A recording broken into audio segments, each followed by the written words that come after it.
Tollywood star hero global star mega power star Ram Charan ఈ సంక్రాంతికి game చేంజర్తో మనం ముందుకు వచ్చిన విషయం మనకందరికీ తెలిసిందే. ఈ గేమ్ చేంజర్ సినిమాలో గ్లోబల్ స్టార్ సరసన కియారా అద్వానీ జంటగా నటించారు. అంజలి, ఎస్జే సూర్య, నాసర్, బ్రహ్మానందం, వెన్నెల కిషోర్, మురళీ శర్మ ప్రధాన పాత్రలు నటించారు ఈ సినిమాలో. మరోవైపు చిత్రానికి ఎస్ శంకర్ దర్శకత్వం వహించగా శ్రీ వెంకటేశ్వర క్రియేషన్స్ బ్యానర్పై దిల్ రాజు దాదాపు 500 కోట్ల బడ్జెట్తో నిర్మించారు.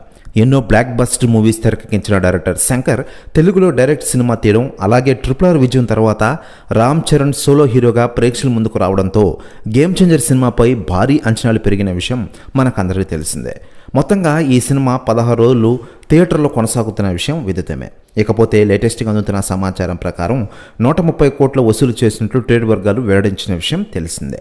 మరోవైపు ఈ సినిమా గురించి ఇప్పటికే సెలబ్రిటీలు స్పందిస్తూ ఉండగా తాజాగా ఈ సినిమా గురించి జూనియర్ ఎన్టీఆర్ గారు సంచలన వ్యాఖ్యలు చేశారట. ఆయన మాట్లాడుతూ, నా మిత్రుడు, నా బావ రామ్ చరణ్ ఈ సంక్రాంతికి గేమ్ చేంజర్తో వచ్చారు. నేను ఆల్రెడీ ఈ సినిమాను చూశాను, చాలా అద్భుతంగా ఉంది. ఇందులో రామ్ చరణ్ నటనకి నేను ఫిదా అయ్యా.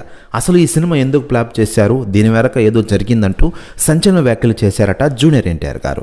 ప్రస్తుతం వ్యాఖ్యలు వైరల్ అవుతున్నాయి తెలుగు ఇండస్ట్రీలో. మరోవైపు రామ్ చరణ్ ఈ సినిమా అయిపోయిన వెంటనే బుచ్చిబాబు సానా డైరెక్షన్లో మరో సినిమాతో ఫుల్ బిజీ కానున్నారు.